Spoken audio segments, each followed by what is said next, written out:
இன்றைய நற்செய்தி மார்க்கு எழுதிய தூய நற்செய்தியிலிருந்து வாசகம். ஆண்டவரே, மாட்சி உமக்கே. அதிகாரம் 3, இறை வார்த்தைகள் 20-21. அக்காலத்தில் இயேசு தம் சீடர்களுடன் வீட்டிற்கு சென்றார்.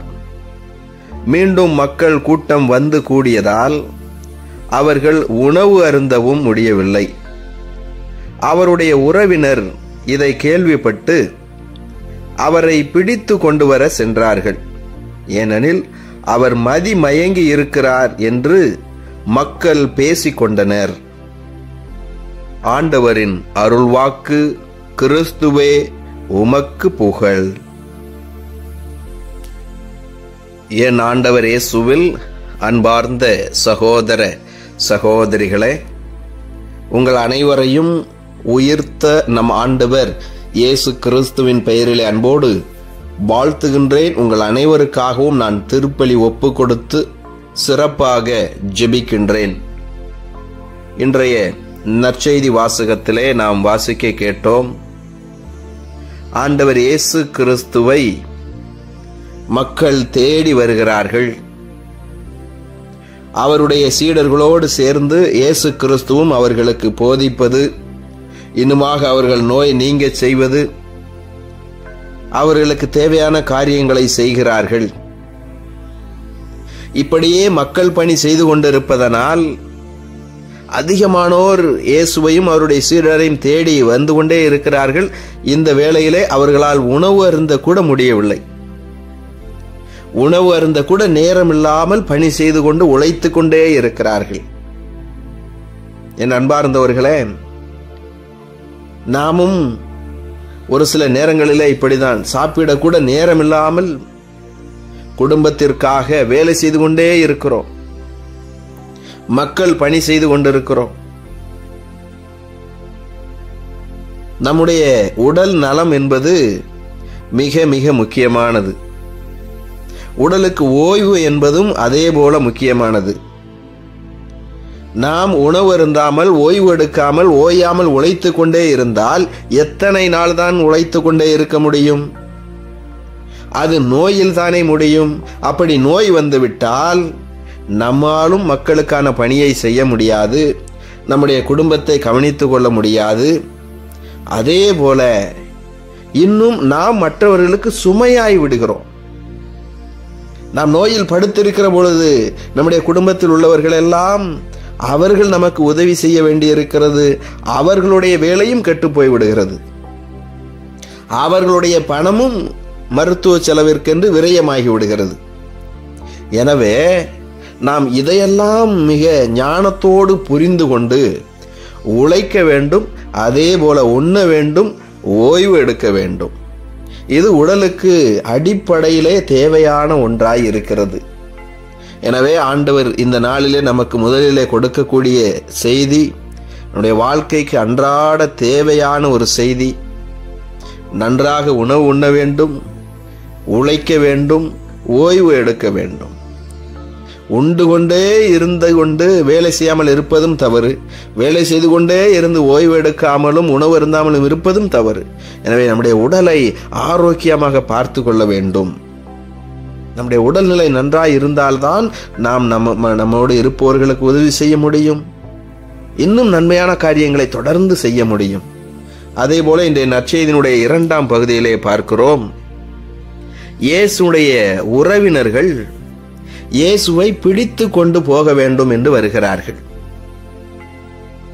என் அன்பிற்குரியவர்களே, இந்த உறவினர்கள் இயேசுவை தேடி வந்தார்கள்.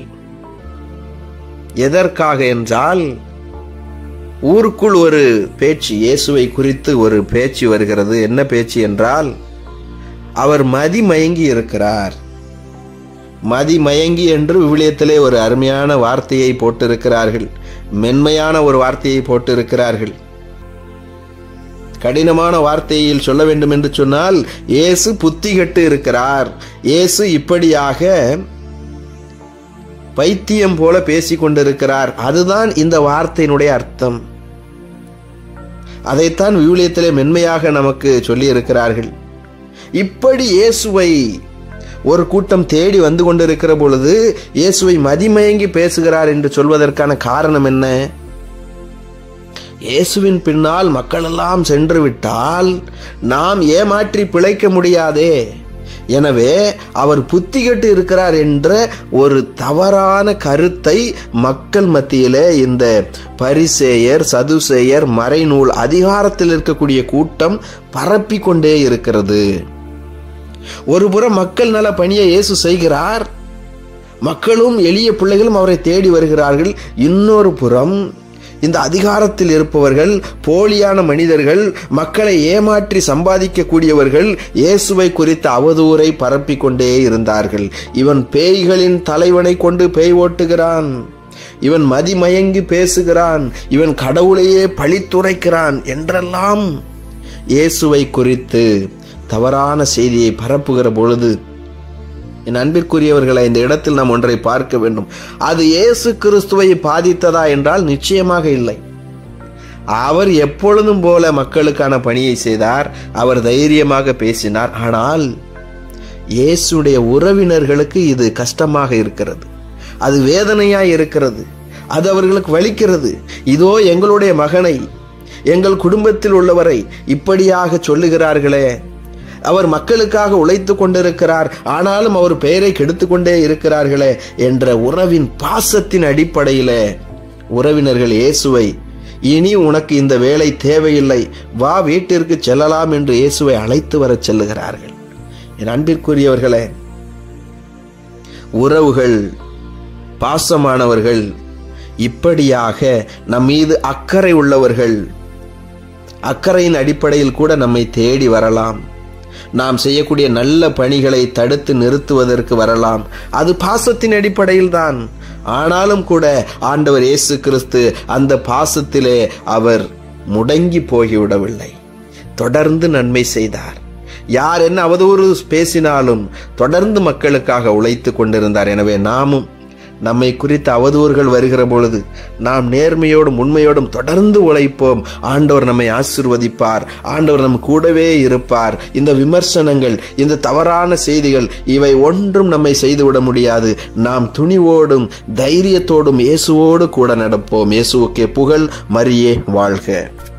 மன்றாடுவோமாக. எங்களுக்கு வலுவூட்டும் ஆண்டவரே, உம்மை போற்றி புகழ்ந்து ஆராதிக்கிறோம், உமக்கு நன்றி செலுத்துகிறோம். இந்த புதிய நாளை கொடுத்ததற்காக நன்றி ஆண்டவரே. இந்த நாளிலும் நீரே எங்களுக்கு உதவி செய்ய விரைந்து வாரும், எங்களோடு தங்கும். இந்த நாள் முழுவதுமாய் எங்களோடு இருந்து எங்களை ஆசீர்வதிக்க வாரும். இதோ இந்த நாளிலும் தங்களுடைய திருமண நாள், பிறந்த நாளை கொண்டாடக்கூடிய பிள்ளைகளையும், இன்னுமாக எங்களிடத்தில் ஜெப உதவி கேட்டு இருப்பவர்களையும் ஆண்டவரே நீர் அற்புதமாக ஆசீர்வதிப்பீராக. இதோ இந்த நாளிலே இறை வார்த்தையிலே கேட்டது போல ஆண்டவரே, நாங்கள் நன்றாக உழைக்கவும், உண்ணவும், ஓய்வு எடுக்கவும், இந்த வாழ்வை புரிந்து கொள்ளவும் நீர் எங்களை ஆசீர்வதித்து எங்களுக்கு ஞானத்தை கொடுத்து வழிநடத்துவீராக. இதோ நோயாளர்களை எல்லாம் ஒப்பு கொடுக்கிறோம் ஆண்டவரே. விபத்துகளினால், நோய்களினால் பாதிக்கப்பட்டு இருக்கக்கூடிய பிள்ளைகளை ஆண்டவரே நீரே எழுந்து நடக்க செய்வீராக. இந்த பிள்ளைகளுக்கு தேவையான மருத்துவ உதவிகள் கிடைக்கும்படியாய் செய்வீராக. இதோ இந்த நோயாளர்களை கவனித்துக் கொண்டிருக்கக்கூடிய பிள்ளைகள் சோர்ந்து போய்விடாதபடியாய் நீர் அவர்களை தேற்றும் ஆண்டவரே. இதோ எத்தனையோ குடும்பங்களிலே சண்டைகள், உறவு சிக்கல்கள், புரிதல்கள் இல்லாமல், மன்னிக்க முடியாமல், ஏற்றுக்கொள்ள முடியாமல், கண்ணீரோடும் வேதனையோடும் இருக்கக்கூடிய வேளையிலே ஆண்டவரே இந்த குடும்பங்களுக்கு நீர் மகிழ்ச்சியை, அமைதியை தருவீராக. நீரே இவர்களுக்கு வலுவூட்டுவீராக, நீரே இவர்களை தேற்றுவீராக. ஆண்டவரே இதோ படித்துக் கொண்டிருக்கக்கூடிய பிள்ளைகளை எல்லாம் ஒப்பு கொடுத்து ஜெபிக்கிறோம். நீரே இவர்களை ஞானத்தினால் நிரப்பும். இந்த நாளிலே எந்த விபத்தும், எந்த தீய எண்ணங்களும், எந்த நோய் நொடிகளும் எங்களை நெருங்காதபடியாய் உம்முடைய வான தூதர்களின் பாதுகாப்பில் வழி நடத்தும் ஆண்டவரே. நாங்கள் மனதில் நினைத்திருக்கக்கூடிய, இதோ ஜெபித்துக் கொண்டிருக்கக்கூடிய எல்லா நன்மையான காரியங்களும் இந்த நாளிலே எங்களுக்கு கைகூடுவதாக. எங்கள் பணித்தலங்களிலே, நாங்கள் படிக்கக்கூடிய இடங்களிலே எங்களுக்கு உகந்த சூழலை நீர் அமைத்து தாரும். உங்களுடைய வாழ்க்கையில் வரக்கூடிய சவால்களை எதிர்கொள்ளக்கூடிய ஆற்றலை தாரும், நம்பிக்கையை தாரும் ஆண்டவரே. நீர் எங்களோடு இருந்து எங்களை தேற்றும்.